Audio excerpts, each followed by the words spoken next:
What's up guys, Hamsterwheel Gaming here with a new video and welcome to yet another episode of Unusual Specs. Today we are going to tackle the full Frost Mage.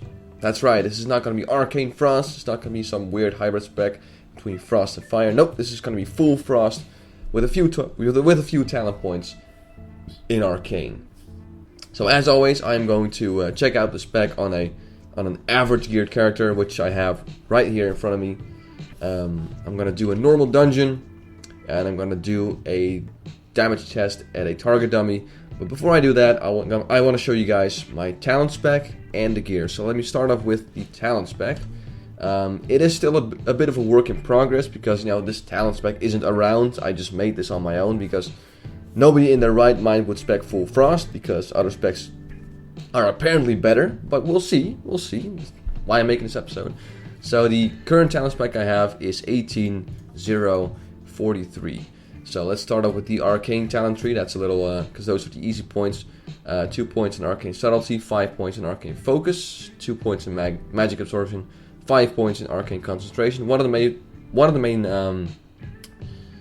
things why I wanted to go Arcane, because of clear casting, 1 point Arcane Fortitude, and this is probably the most important talent. I did want to get this Arcane Meditation, which is really great.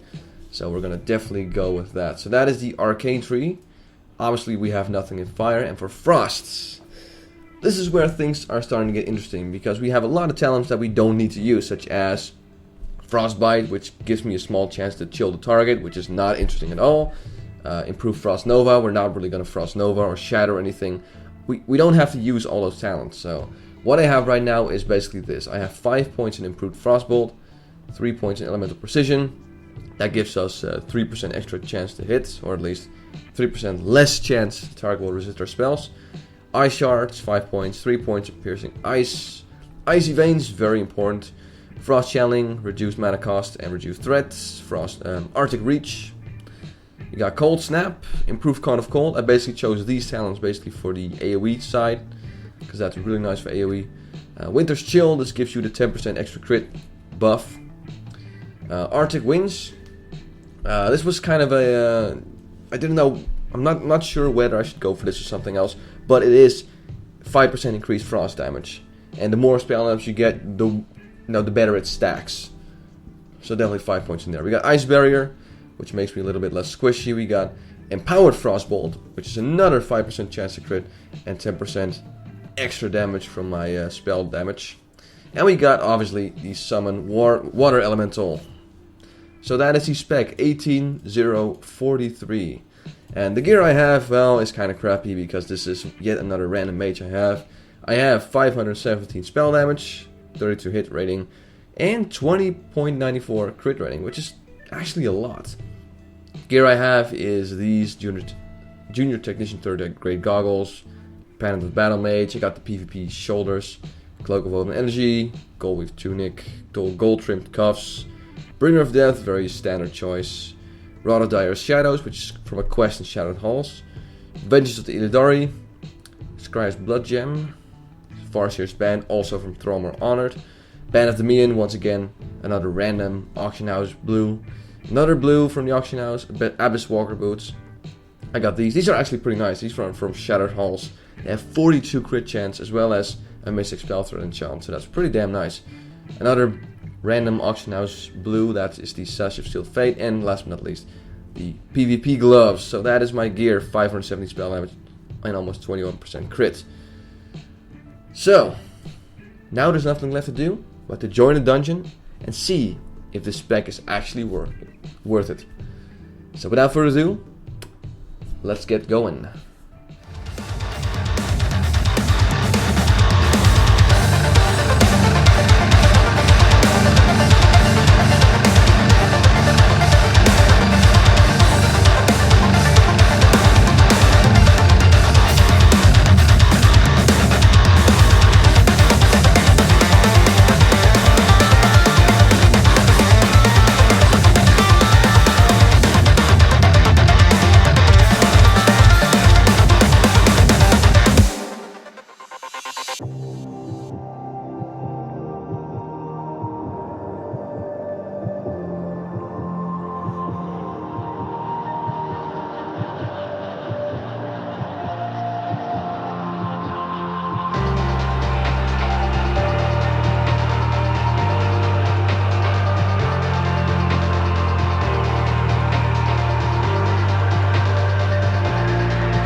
Alright guys, and that was the full Frost spec for you.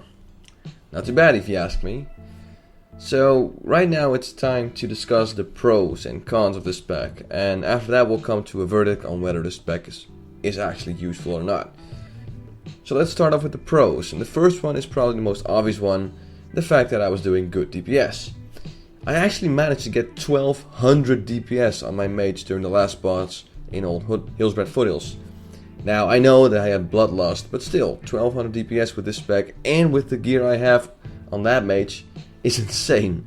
I know I was struggling a bit more when I hopped on my tier 5 mage, but a steady 850 to 900 DPS on my mage and feenix and a steady 1200 DPS on my tier 5 mage is not too bad whatsoever.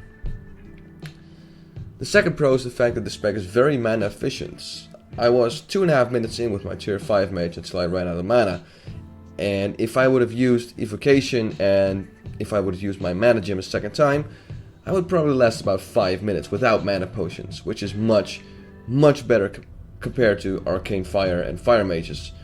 So that is definitely a pro and an advantage over other specs. The third pro is the availability of Cold Snap, which allows for water, elemental and icy veins twice. That's right, you probably saw it in my rotation on the target dummies, but with Cold Snap I'm able to use icy veins twice, and that is one of the best cooldowns for mages in PvE. So being able to use that 2 times is definitely amazing and of course a great pro. The fourth pro is the extra survivability. With this spec you have Ice Barrier, which can absorb some of the damage from an AoE spell or something else while fighting a boss. And having Cold Snap also means you could Ice Block a second time if you think it'll prevent you from dying. This makes your mage less squishy and allows you to take or eat a bit more damage, so it's definitely a pro.